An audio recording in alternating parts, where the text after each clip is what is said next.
Hey guys, Ari Lombardozzi here to talk to you today about the navigation system that comes with the My Ford Touch. Currently, I'm in a 2014 Ford Escape Titanium, so that has all the bells and whistles, which obviously includes the navigation. One thing to keep in mind though is that if you have the My Ford Touch system, which is the 8-inch screen in the center of the dash, it doesn't necessarily have navigation. So there's a couple ways to tell if it does or not. It is an added feature. So in the top right hand corner, it'll say insert SD card or it'll already say navigation. If it says just information, unfortunately you do not have the nav portion of the vehicle. So just a friendly reminder. Alright, so let's get started here. So again, we're at the home screen of the My Ford Touch. We have the four different quadrants: the phone, the entertainment, climate, and in this case, in the top right, is the navigation itself. So we're going to go ahead and just click the corner. So right off the bat, it brings us up to a map, and there's a couple different options. And a big thing that you'll notice is there is the red arrow with the blinking circle around it. Off to the left-hand side, you'll notice there's another arrow with three little notches. So what those notches indicate is you can have different views for the map itself.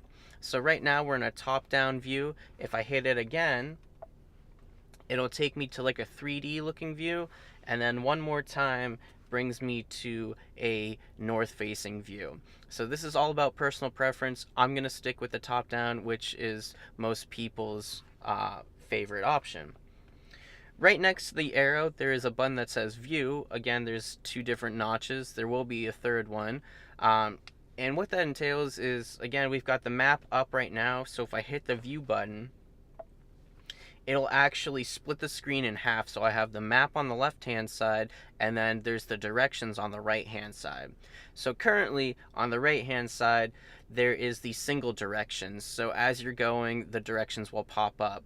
I'll show you a little bit later that there's actually another view that will give you a list of directions, which is probably my favorite, but we'll get to that. So we'll just stick with the two view right now. And what I'm going to go to is up in the top right hand corner now. There's two tabs that say Desk and Menu. So I'm going to go ahead and hit Desk, which just indicates that we're going to input a destination. And there's a few different options when you get to this portion of it. You can set your home address, you can set your favorites. What I'm going to go to is I'm going to go and set a street address. So I'm going to go ahead and click on that. And now it brings up a keypad, so you're ready to input where you want to go. And I like to tell people, if you just start with the state and work your way backwards, it's probably the easiest way to do it. So I'm just going to put the address of the dealership here. So we're in Pennsylvania, and that's already taken care of. And now I'm going to go ahead and start to input Erie.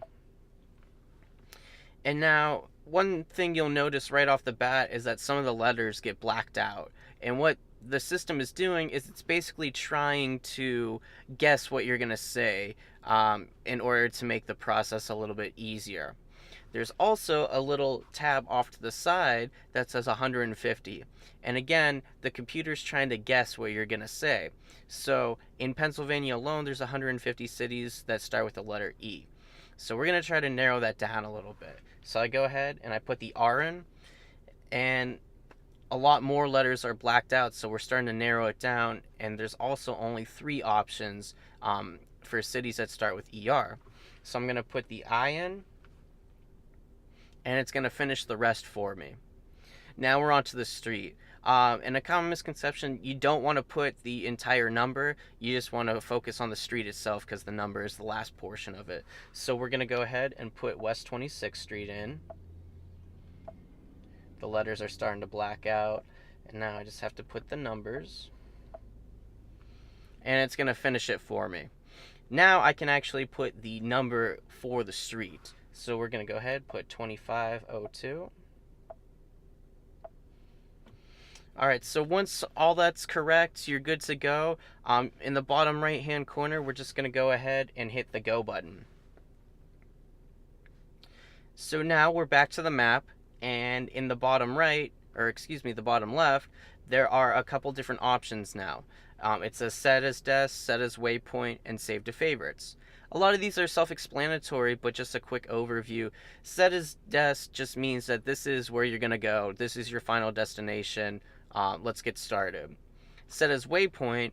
If you're planning on stopping somewhere, say you got like a long trip, we'll say down to like Florida or something, so that's quite a significant drive, and you want to stop halfway overnight. So what you can do is you can set this as a waypoint, and that has no effect on the actual destination because it's going to take you from the waypoint to your final destination, and you can set multiple waypoints as well. And then the last one is going to be set to favorites. So if this is somewhere that you go to a lot and you don't want to have to go through all this process again, that would be your best bet.